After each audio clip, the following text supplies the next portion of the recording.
Hola cacacultores y cacacultoras, bienvenidos al segundo módulo del taller 6 titulado El agua que somos. En este segundo video vamos a descubrir juntos el viaje del agua en la Tierra.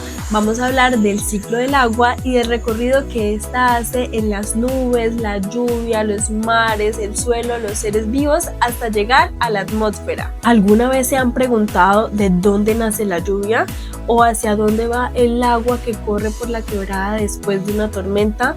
Pues bien, hoy vamos a hablar más de este proceso y entender por qué necesitamos tanto de este recurso. Empecemos con una pregunta sencilla. ¿Qué porcentaje de nuestro planeta creen que está cubierto por agua? La respuesta correcta es el 71%, es decir, de todo nuestro planeta casi 3/4 partes son agua. Por eso muchos científicos dicen que nuestro hogar no debería llamarse Tierra, sino planeta agua. A toda esta envoltura líquida la llamamos hidrosfera, cubre unos 361 millones de kilómetros cuadrados y es el medio donde surgió la vida original y curiosamente todo organismo vivo reproduce esa agua en su interior. Ahora bien, es importante entender que el agua siempre está en un ciclo de transformación, nunca se acaba, solo cambia de lugar y de forma. A este movimiento permanente se le conoce como ciclo del agua. Entender este ciclo es fundamental para las personas que trabajan la tierra porque de él depende la fertilidad del suelo, la disponibilidad de agua en épocas secas, la salud de los cultivos e incluso la biodiversidad que se encuentra en sus fincas. Para dar un abrebocas general, podemos decir que el agua que cae de la atmósfera no se comporta de una sola manera. Entonces, de toda el agua que llega a la Tierra en forma de lluvia, aproximadamente una tercera parte fluye por la superficie alimentando ríos, quebradas y lagos. Otra tercera parte se infiltra en el suelo y pasa a formar las aguas subterráneas. Y la tercera parte restante regresa nuevamente a la atmósfera en forma de vapor de agua, cerrando así el ciclo. Este equilibrio es fundamental porque de él depende que tengamos agua disponible tanto en la superficie como bajo el suelo y que el clima se mantenga estable. Ahora sí, conozcamos paso a paso cómo funciona este proceso para entender qué ocurre en nuestra finca y por qué cada etapa es tan importante. El ciclo del agua comienza con la evaporación. La energía del sol calienta el agua presente en océanos, mares, ríos y otras superficies y al calentarse el agua cambia de estado líquido a estado gaseoso y se convierte en vapor de agua. Ese vapor de agua asciende hacia la atmósfera y empieza el proceso de la condensación. Al enfriarse, ese vapor se transforma nuevamente en pequeñas gotitas de agua y millones de esas gotas se agrupan y forman las nubes que vemos en el cielo. Ahora es cuando inicia la precipitación. Cuando las nubes se cargan lo suficiente y las gotas de agua se hacen más pesadas, el agua cae nuevamente a la superficie. Esto ocurre en forma de lluvia y en algunos lugares del planeta también como nieve o granizo. Una vez la precipitación llega a la superficie terrestre, el agua no se queda quieta. A partir de ese momento comienza a dividirse y a seguir diferentes caminos dependiendo de factores como la pendiente del terreno, el tipo del suelo, la temperatura y la cobertura del lugar. De esta manera, el agua que cae sigue tres caminos principales. Una parte fluye sobre la superficie en un proceso llamado escorrentía superficial, alimentando ríos, quebradas y lagos. Otra parte penetra en el suelo mediante la infiltración, donde se almacena en acuíferos subterráneos y mantiene la humedad disponible incluso cuando no llueve. Y una fracción regresa rápidamente a la atmósfera por evaporación impulsada por el calor del sol. Con el tiempo, el agua que circula por ríos desciende desde las montañas hasta llegar al mar en la fase de acumulación, donde vuelve a evaporarse y el ciclo del agua comienza nuevamente. Ahora que sabemos cómo el agua se mueve y entendemos mucho mejor el ciclo del agua, vamos a hablar un poco de los lugares donde el agua descansa o viaja. A estos lugares se les conoce como cuerpos de agua. En Colombia somos muy afortunados porque tenemos ríos majestuosos, lagos, quebradas, mares y 2 océanos.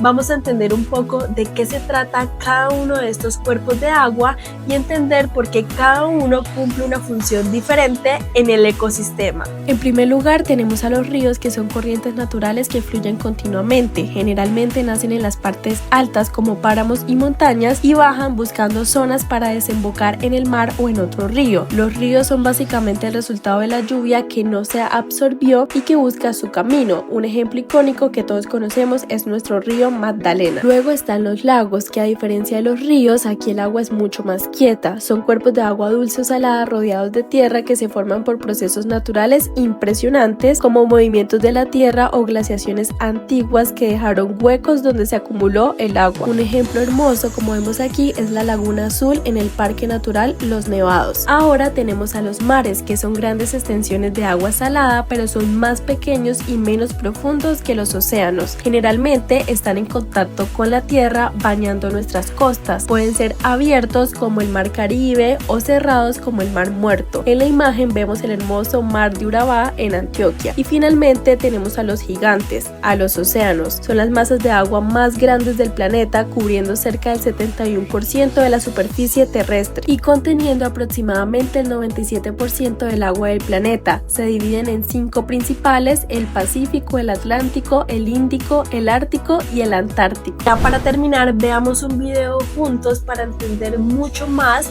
el ciclo del agua, llenar esos vacíos que quedaron y llevarnos todo ese conocimiento para poder replicarlo. El ciclo del agua.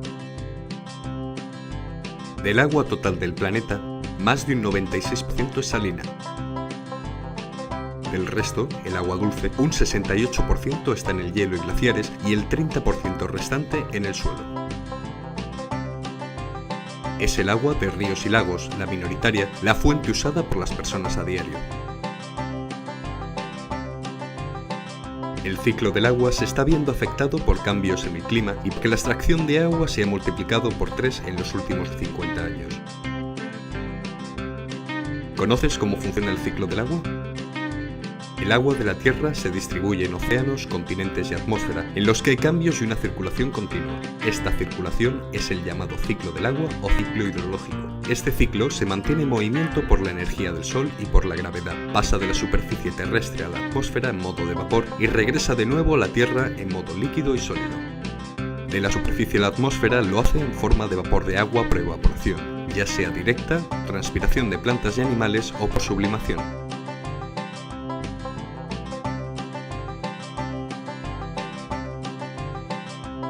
A medida que se eleva, el aire húmedo se enfría y el vapor se transforma en agua.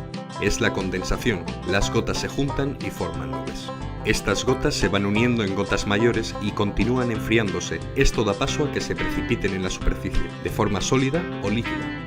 Tras caer, se produce la infiltración, cuando el agua penetra a través de los poros del suelo y de allí vuelve a evaporarse por la transpiración de las plantas o se incorpora a acuíferos. La escorrentía es cuando el agua se desliza por la superficie del terreno, haciéndolo también en circulación subterránea.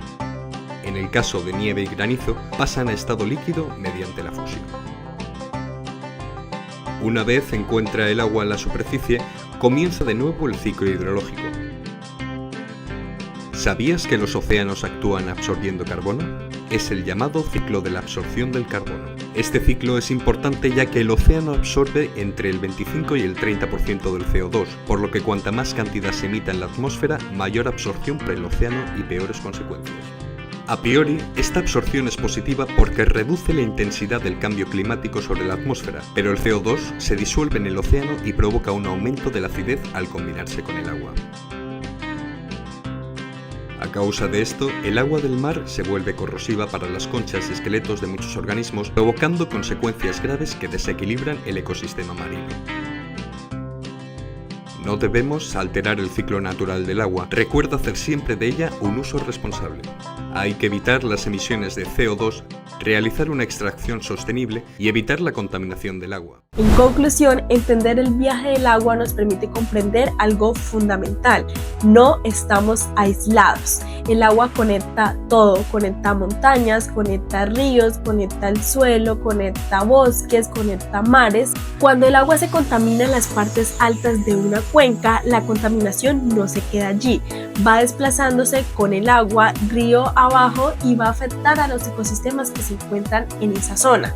Además, con el tiempo probablemente van a afectar los océanos. Gracias por ser parte de esta aventura como observadores de biodiversidad. Al terminar este video, los invito a entrar al site y explorar todo el contenido teórico que hemos preparado para ustedes. Y muy atentos, porque en el próximo video vamos a conocer la importancia del agua en los ecosistemas en nuestra cultura y fundamentalmente en la agricultura. Así que nos vemos pronto.